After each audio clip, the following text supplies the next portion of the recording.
Welcome to the podcast. We talk about all the things that are hidden in the shadows. This is Isaac. And this is Megan. And blame AEW Double or Nothing for why this is on Tuesday. I was watching. Yeah, he was watching that yesterday. Yeah, and it ran pretty long. Well, not only that, but we were having some technical issues, some weird situations with our mics and stuff with that last episode. So, yeah. And then, too, editing-wise, I mean, I was getting, like, crazy messages. Not crazy messages, like psychic messages, but, like, crazy situations that normally don't happen on that gnome episode. So, yeah. Anyway, we're back doing shit again. Yep. Doing stuff. Something that was promised a week ago. Yes. So that we're doing now. Yes. Yeah. Because it's like one of my favorite things to talk about.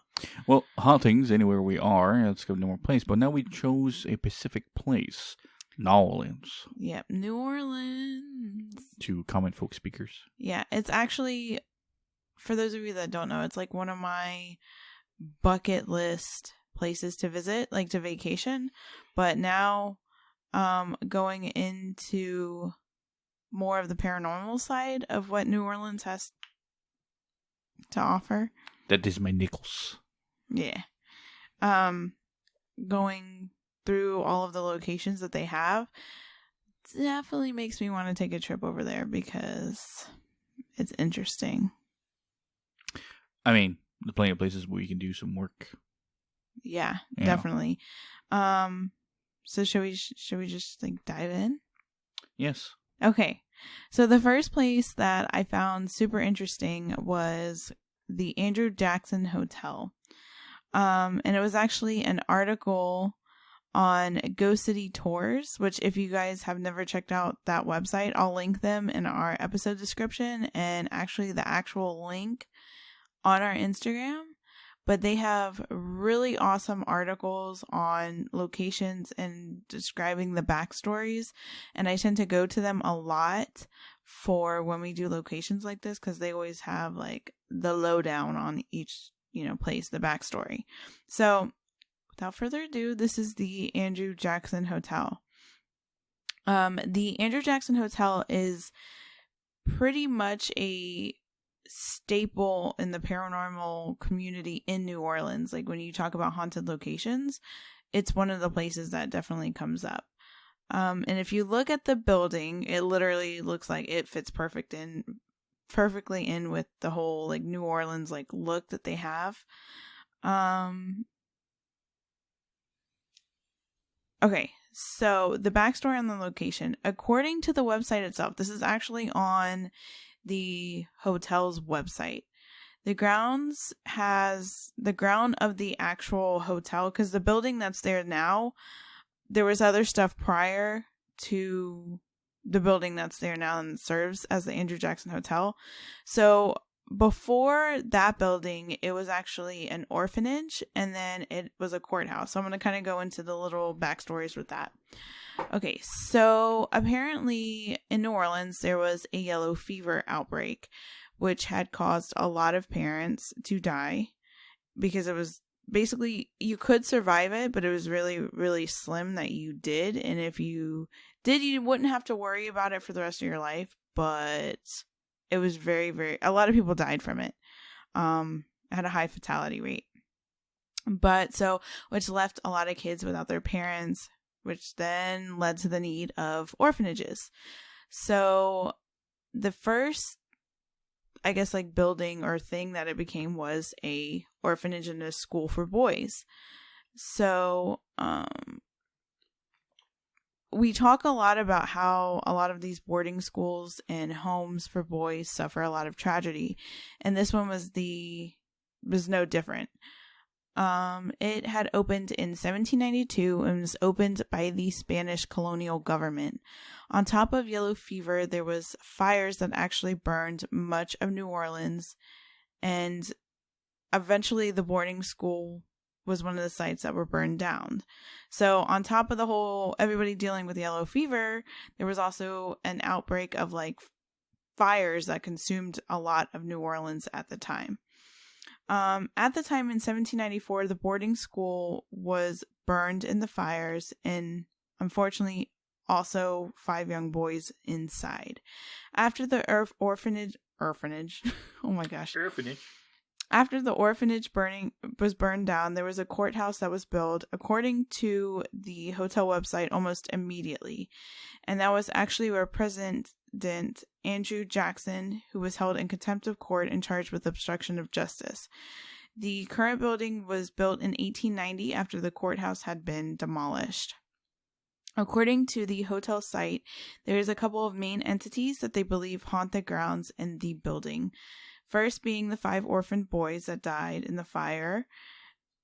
And guests that have stayed at this hotel swear that they hear laughter, footsteps, and could hear what sounds like boys running around the hotel and in the courtyard. Some guests have even reported to the hotel employees that they have been on the receiving end of harmless pranks and even had their television in the rooms turn on at night. According to the hotel, apparently the most chilling experience is when a guest stays in room 208. This tends to be or has been reported to be the most intense and haunted area of the hotel. There was a boy that haunts this room, and his name is Armand. He had suffered an unfortunate end when this had been a boarding school, and there had been speculation about his death. So basically, whether it was accidental or on purpose. There was different reports, but some include him being thrown from the second-story balcony. There was speculation, according to the hotel site, that maybe that happened during the fires to try and save his life. And then other claims that he may have committed suicide. Guests have reported everything from receiving a cold touch. Others have said that their sheets were yanked while sleeping or pulled around them, and some even pushed out of their bed. According to guests and hotel employees, these entities, for the most part, mean no harm, but they're just simply messing around with the guest. Yes. That's not even the most intense part. Wait, there's more. Another entity that the hotel claims to be an active spirit is that of a woman. There had been numerous reports of guests seeing a woman who had been known for everything from moving things in the rooms, rearranging the furniture, and even fluffing the pillows. A lot of the people believe it to be the ghost of a former housekeeper, or some even to be the caretaker of the boys. She has been spotted in rooms as well as the lobby. There has been even speculation that Andrew Jackson's ghost haunts the hotel, but it has a lot of people questioning about that just because, like, he didn't die around the area. So, I mean, he was just held there. So that's kind of like just because it's the name doesn't mean he's haunting the hotel. Yeah. Okay, that was weird. Something weird outside. Anyways, So according to Ghost City Tours, there had been guests that had stayed in room 208 that had been asked to switch rooms. People that have chosen to stay in the room have heard everything from voices, phantom footsteps, and they have even seen a man in colonial clothing. So whenever we talk about these locations, one thing that I like to do is try and find paranormal investigators that have gone to these places and investigated, and that can validate any of these like backstories or anything like that. So Ghost City Tours, they're actually paranormal investigators as well. They blog about like locations and, you know, their experiences and stuff like that, but they've actually been to this location. And this is actually what made me even want to include it in the episode. So from there, they actually have a whole article that details their experience, like who they were able to come in contact with, what they got on EVPs and stuff like that.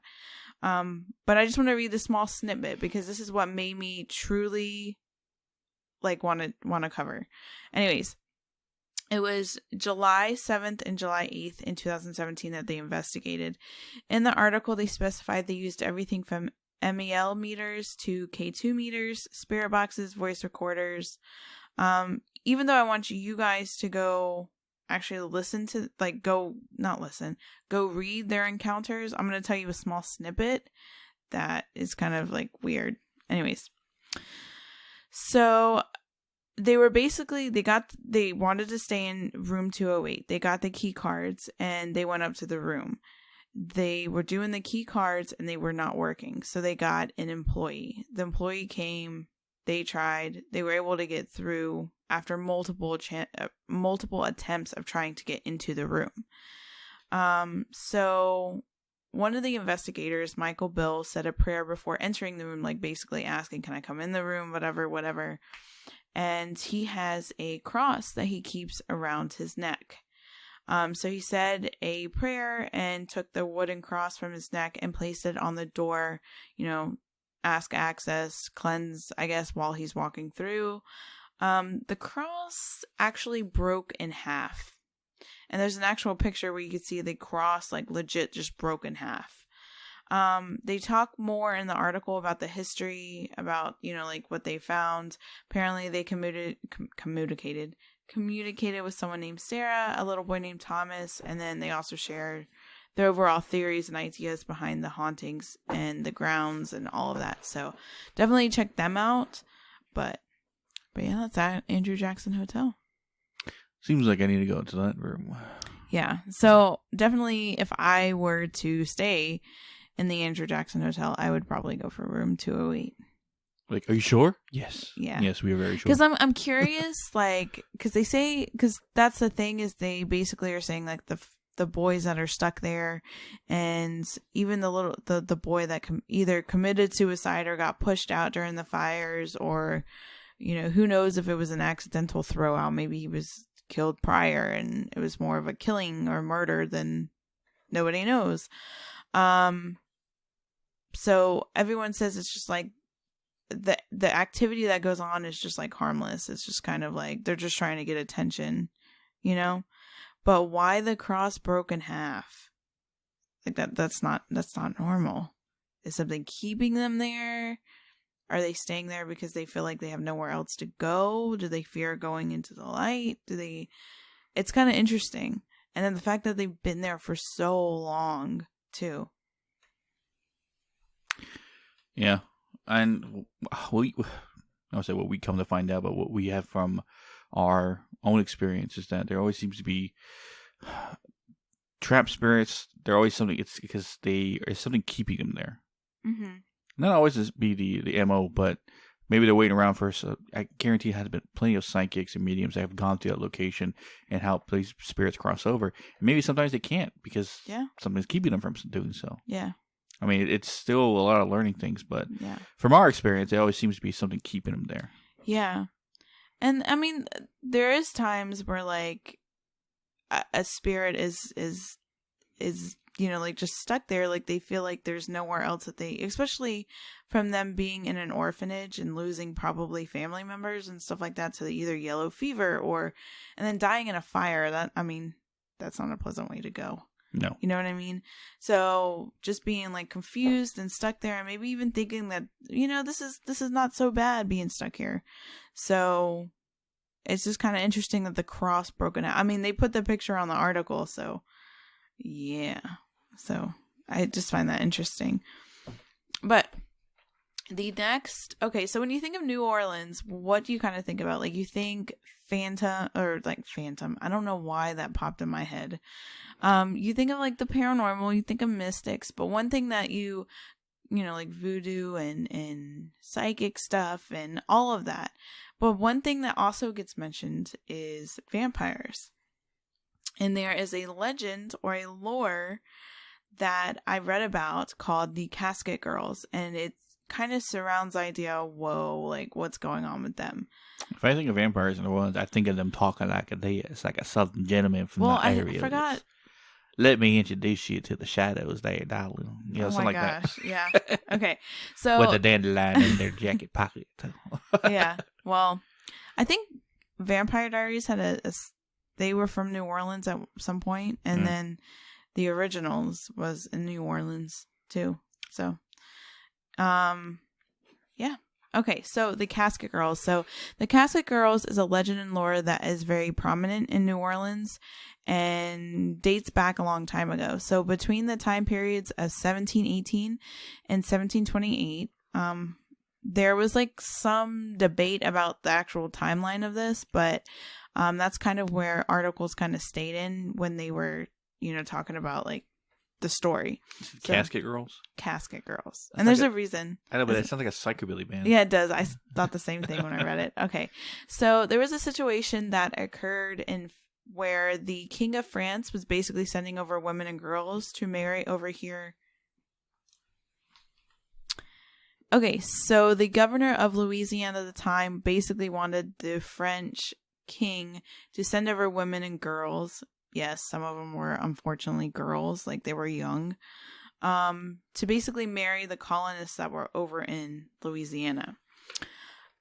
But so the governor of Louisiana wanted them to be like have prominent backgrounds, but instead the king basically sent over girls and women from poorhouses, orphanages, and some of them were even convicted criminals. So while the girls waited to be married when they came over here, they were under the care of the nuns at the Ursuline convent. The girls came over with small trunks, and that is basically with all their belongings, and that is why they were named the Casket Girls. The nuns took the casket-shaped chests that they had come over with and put them on the 3rd floor of the convent. The windows and doors to the 3rd floor had always been sealed shut, and that's where they stayed. So basically, the nuns pretty much threw all the girls' belongings and locked and sealed the doors because their excuse was they weren't sure what the girls were bringing with them. So they weren't allowed to basically have their stuff. But later on, the nuns returned to the 3rd floor to find that all of the caskets had been emptied. They then turned the room upside down looking for all the belongings. According to the Ghost City Tours article, the doors were bolted shut and the nails to the windows were blessed by the Pope himself and locked in place. After this, for whatever reason, I guess something occurred or something that wasn't really mentioned in these articles sparked speculation about vampires. But that's not even the creepy part. So the creepy part actually happened in 1978. So according to the Ghost City Tours article, there were 2 paranormal investigators that went to the area seeking answers to find out if the legend was true and that if the Casket Girls were in fact vampires. And this occurred in 1978. So both investigators decided to camp out directly in front of the old Ursuline convent. Prior to this, they had been kicked off the property because they were considered loitering. So their next best thing they thought they could do was to camp outside in front of the building to see if they could experience anything. They ended up having difficulty staying awake in something their cameras managed to capture, but they didn't actually see, I guess. I mean, I don't know. You'll find out at the end that you can't really ask them what they saw, but the shutter doors on the 3rd floor that had been nailed shut were no longer shut. So eventually the cameras that they did have went black, and the next morning people found the bodies of the investigators, and according to that same article, it was described that they had been drained of all of their blood and looked as if animals had clawed at them. So are there really vampires in New Orleans? I mean, it's good. It's most likely, I'll say, not impossible. But we did an episode on vampires where I always theorized that the legend, the idea of it, was based on something else. But over time, it got, of course, romanticized, like most things are. It's creepy though, right? Yeah. Like okay. So I was reading it and I was like, okay, well I could see, I mean, that's a little, whatever, could it be vampires? Kind of plays up with the whole New Orleans vibe, But when I heard that the 2 investigators that went to investigate it ended up dead, what? Mm. And that was in 1978. So, I don't know, you want to camp outside the old Ursuline convent, see what happens? I mean, no. I mean, you can pull negative entities, but what about a vampire? That wouldn't be able to be pulled because it's a physical being. That's a question I always thought to myself, physical beings that are of darkness, can I feel their energy? Same goes for skinwalkers and wendigos. Or maybe skinwalkers and wendigos are spirits that are just so physically seen they have one imagery. Dang. I don't know.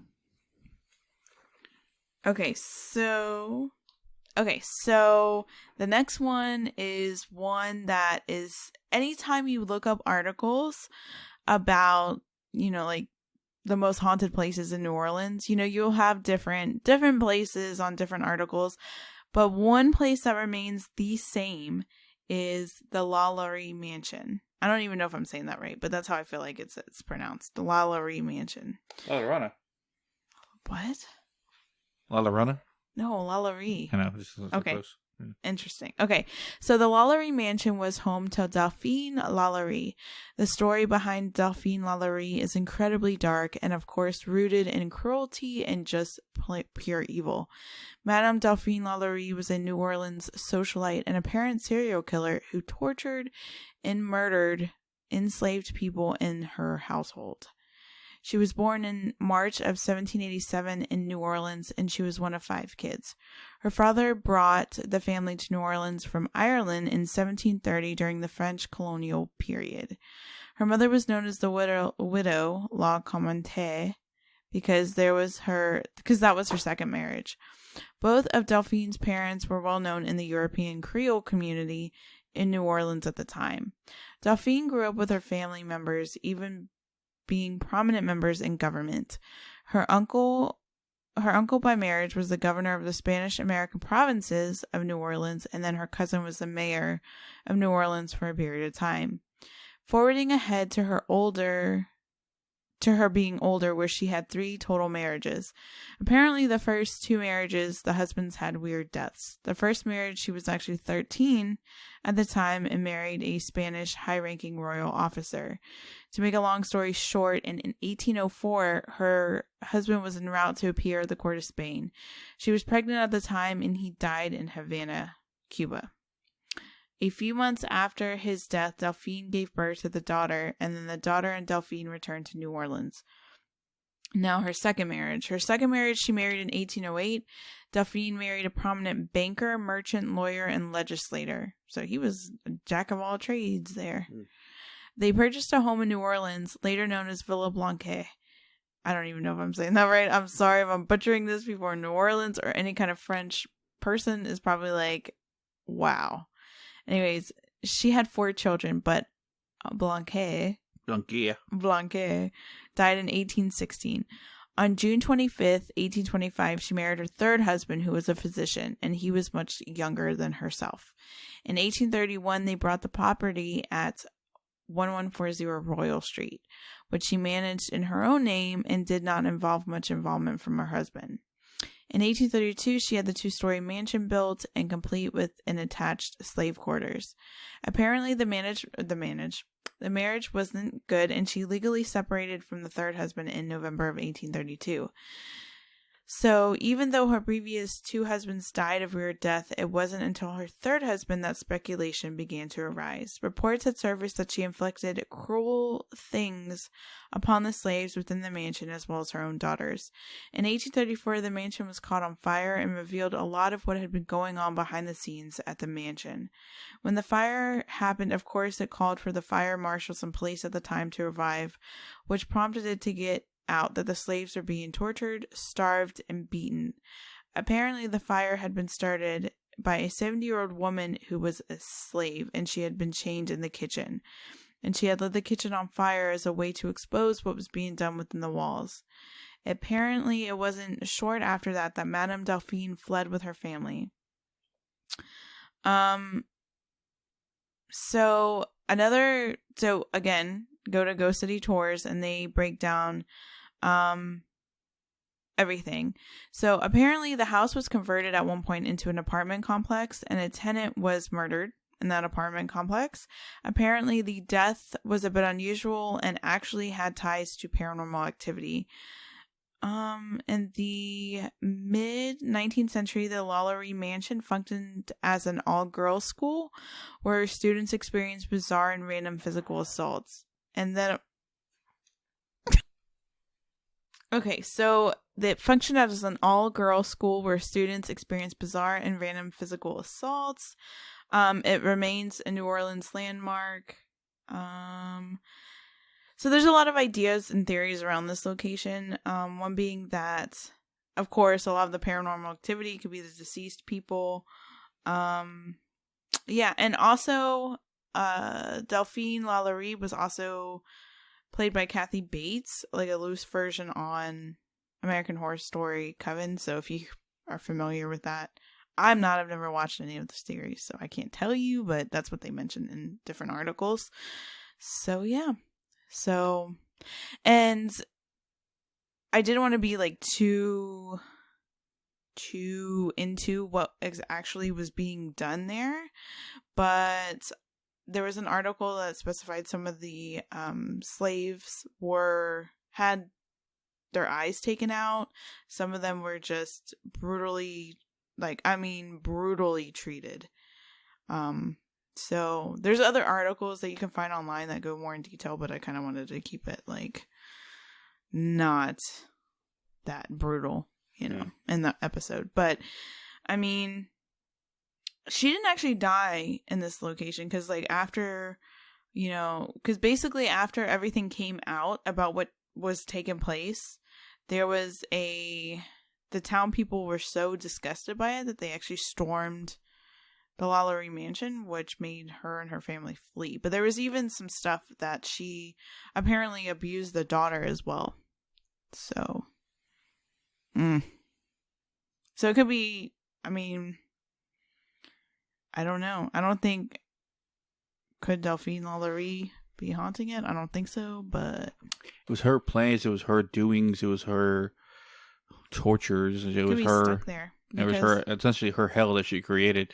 So if she was a dark spirit, and essentially after she passed and never atoned, she would be a perfect place for her to feed off the negativity of the energy that's still there. And then too, any slaves that were killed that way probably may think that they can't cross over or something like that. And then that one person that apparently died, it didn't go into detail. Any of the articles I found did not go into detail, but apparently, I guess maybe who was told about the story through word of mouth or something like that.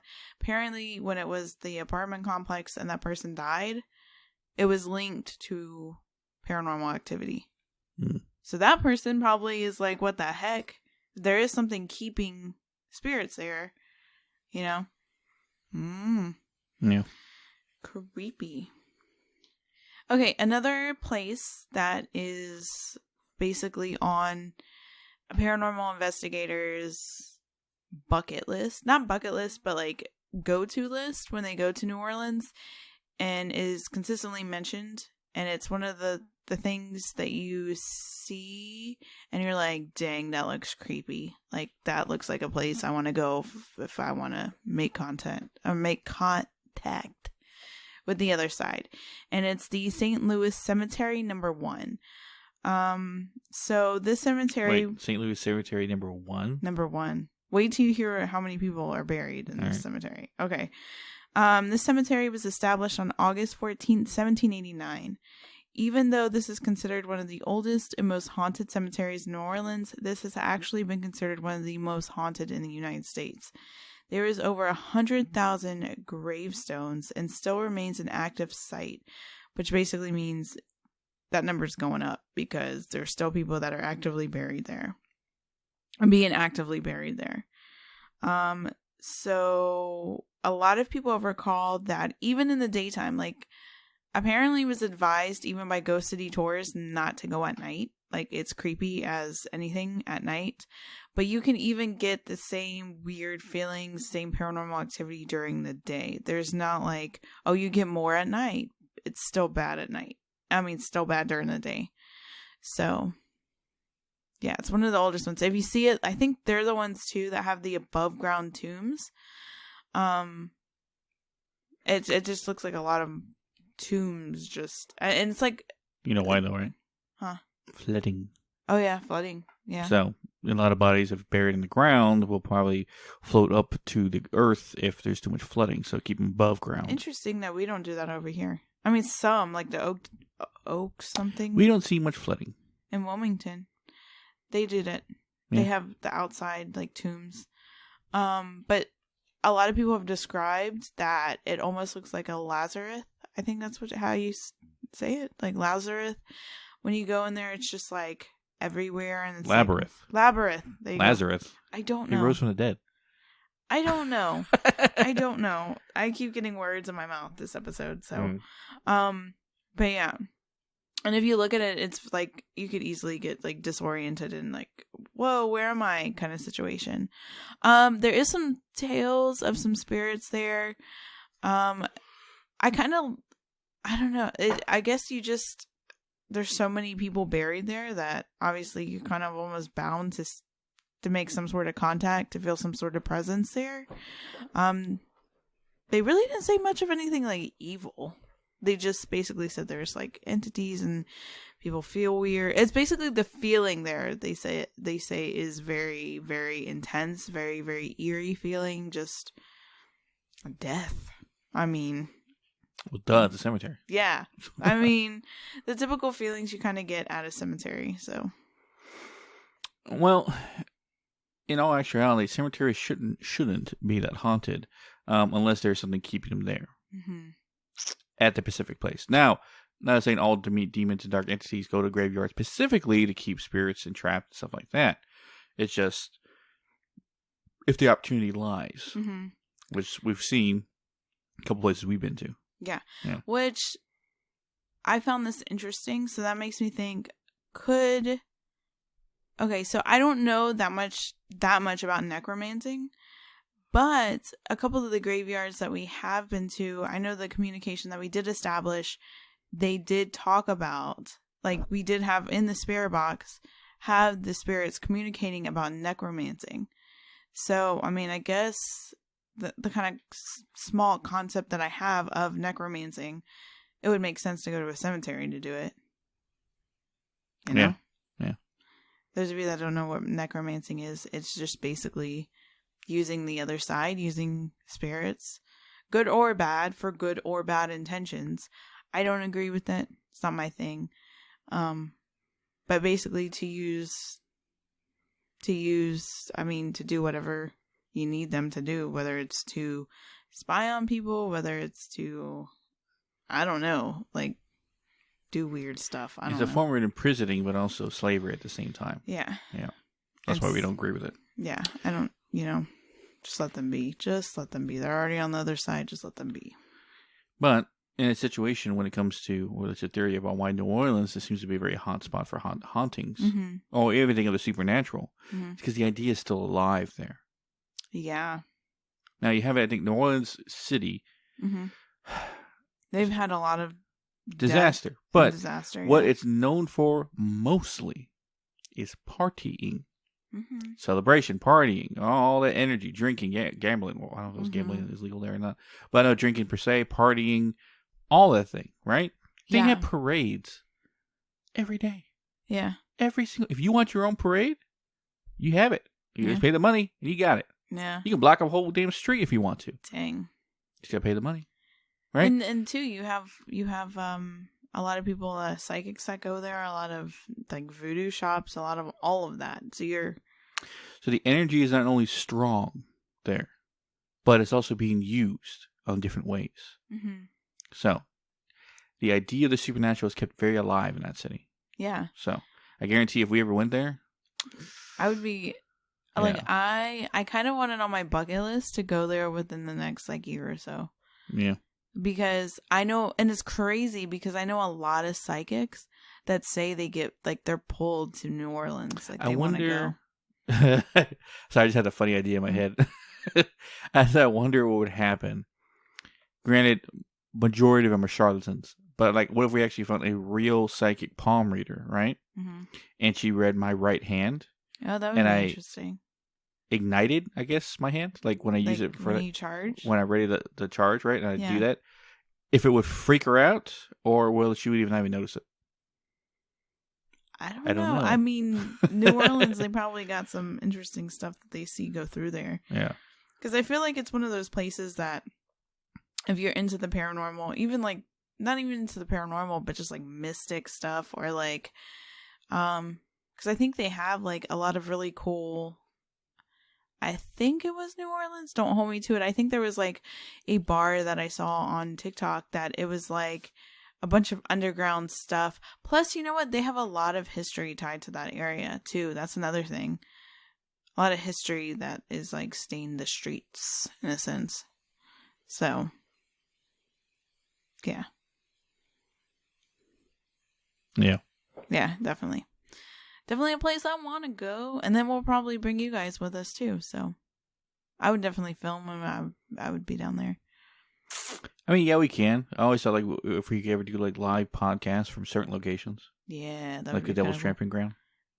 Oh. Because all we need is this table would and be a couple batteries. Yeah. Holy crap. We should do that. That should be like a Halloween episode.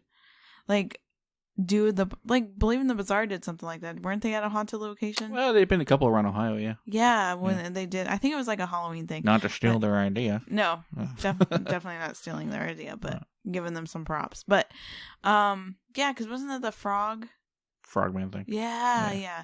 Oh my God, could you imagine doing a Halloween episode on the Devil's Tramping Ground? In the middle of it. Oh my God, I don't think so. I don't know if I'd go that far.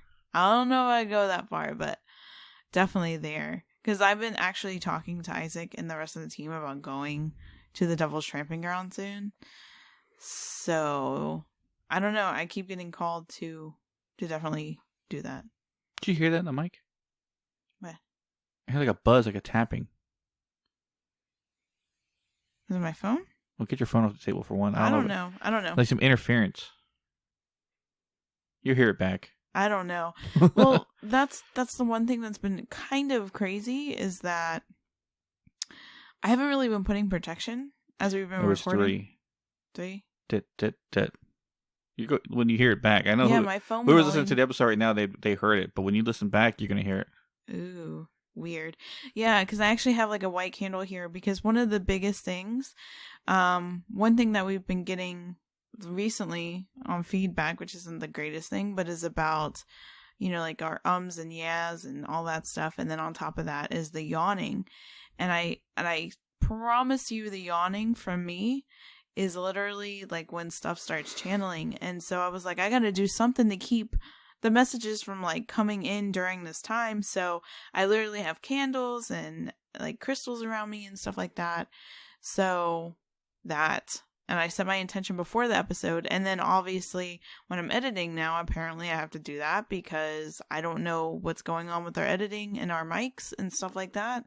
So, I mean, it could just be typical like stuff, but it's kind of ironic that it starts all of a sudden. So, yeah.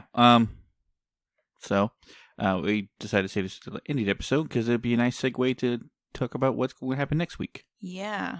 So our haunted update. Strangely enough, it just happened a while ago, but I need to get his permission before I talked about him. As I've talked about previously in different episodes, of course about my ability, but how my ability works with technology, and essentially through phones. Mm-hmm. Or any kind of Zoom. If I can visually see the room or the person I'm with and they can see the room that they're in, if something's in the room with them, I can instantly feel it and I can pull whatever it is there with them. Mm-hmm. It doesn't matter how far I am away, mm-hmm. I can do that. Mm-hmm. I've done a few investigations for other paranormal investigators on the other side of the world. Yeah. I've done it for people that I've known in our business, essentially. Of not paranormal, but podcasting. Yeah. But I recently did it for my friend Cameron, and the reason I bring him up is the most because I know he's listening. Mm-hmm. Hey, Cameron. The reason I bring him up the most is because of the situation. I know he's gonna get mad at me about this, but hey, it's your own fucking fault, dude. Of all people I pulled from, I've never had, not recently anyway. I think he was the first to start it, but like I said, I'm getting stronger with this. But he was the first that I smelled the person's place, their room, or whatever room they were in my room, or whatever location I'm in. Yeah. And that opened a lot of questions. Because I know my room never smelled like this. And I had no reason for it to smell like this whatsoever. So I was like, what the hell? Yeah. My only idea, my own conclusion was that when I pulled through the phone from Cameron's place to mine, and this has to go with a little bit, I don't know how to explain it basically, but I felt like I tore I put a tear in time and space from his place to mine. Because that's what I'm doing. When you look at your phone and you're staring into it and you're looking at someone on the other side, granted, they're looking through a screen at the same time you are. Yeah. So even though the phones are, across the state, when I pull, they're basically back to back. And when I bridge that space and time, I'm folding it on upon itself. In order for me to do that, that tear leaves a residual pathway for senses anyway. Now, I can't hear what's going on in his place, but smell seemed to be the strongest one. And I smelled his room. And I knew it wasn't in my room because I never had smelled that smell before, nor has it ever been in my room. Yeah. So that's why I knew it was his place. Yeah. And that led me an idea. Was I causing a tear in time and space in the fourth dimension, you want to say, but at least through time and space from my place to his. Granted, it's sealed up over time, but every time that I pull through objects, does it do that? Yeah. Which leads us into next week's episode. Fourth and fifth dimension. Either the being's part of it, or at least how, another theory how it works. Yeah. And I know we were supposed to do, like, haunted locations with a pirate, like, lore to it. And we'll get to that one, I promise, because I know there's a lot of people that... Sorry, mateys. Yeah, that wanted that. But I didn't want to do two, like, haunted locations back to back. So we're going to space that out. So maybe not this week, but the next week. We'll do... pirate lores and stuff like that. But two, it's also with what you're doing, even with what you did with Cameron, it's kind of opening the idea of being able to pull remotely, because you had an interesting thing happen when you were pulling, because PETA from how do you say it? Ethereal. Okay. Ethereal. Yeah. Sisters Paranormal. I'll link her because since we mentioned her, I'll link her stuff. So you can check her out. She's really cool. She's a paranormal investigator. Super, super awesome person. We've been on her stuff a couple times. She's been on ours for episodes and stuff like that. But she does live investigations sometimes. And sometimes she will ask even some other people on our team to peer in to, like, watch in and see if we can give her anything. And I'm never awake to do them because she's in Australia, so the time difference is in 10 o'clock night for her is 10 o'clock in the morning for us. Yeah. So Isaac happened to be awake and he was watching it and he was pulling, and at the time he had pulled 3 things, and I sat there and watched him. Like I sat there and watched him, and like I could feel the energy, like, shifting from where he was pulling from the phone going into where he puts the entities, in a sense. But there was a correlation to what you chatted in to what they got on the spirit box. So what was that? Tell them that. There was 3 entities that I pulled. Yeah. In a row, essentially, and I told her that's the third one now that I pulled from there. And then over the spirit box where she was, a spirit said 3. Yeah. Yeah. Like one way after another. Like I typed that in, she read it, and then boom, the spirit box said, 3. Dang. Yeah. Yeah. So, I thought they were like freaking out, right? Yeah. They were like, whoa, what the heck? Yeah. So that's interesting. So ability wise, I think both of us are testing new boundaries with both of our abilities. I know I've been, over the last week and a half, almost 2 weeks, have been surprising myself crazy with what I've kind of been getting. I've been trusting my abilities a bit more and kind of just going for it. And then we've also been kind of been helping out some people around us, a couple people that are a little bit of a distance away, to see if we can help them remotely, instead of being, obviously right now we're not able to get in the car and go to these places because they're pretty far away. So no one locally needs our help. Yeah. So at the time right now, who knows what the future holds. So yeah. But yeah. Well, that's next week's episode, 4th to 5th dimension, how we theorize how it works and what we've been told how it works. Yeah. And even higher dimension levels and stuff like that, and the possible beings that you could meet along the way. Oof. But that's next week. But yeah, as for Haunted New Orleans, I think we'll be done. We're done. We're done. Yeah, we're done. Okay, yep, we are done. All right. Anyway, but as always, guys, you can catch our social media at Hidden in the Shadows Podcast on Instagram, Hidden in the Pod Ka2 on TikTok, HiddenTheSha6 on Twitter, or links to all our social media and all ways you can listen to us at hiddentheshadowspodcast.com. We also have links to our merch store, which everyone who listens to this, you've been kind of slacking on trying to buy shirts. We haven't sold one in forever. No, we have to. I feel like I'm going to switch where we're doing it, because I feel like the place that we're doing it from, it's like, if I had to give them a grade, I'd give them a C. And we need more merch. That's something we need to get on. Yeah. We're gonna look into that. We're actually we need more things people can buy other than shirts and whatever else we have on there. We're kind of looking to maybe some different designs, like other than the basic. I kind of want, like, we've talked about this. We kind of want like a shirt that looks like a band shirt, but that represents us. That makes sense. Because, obviously one of the things that we talk about is that we're huge metal fans.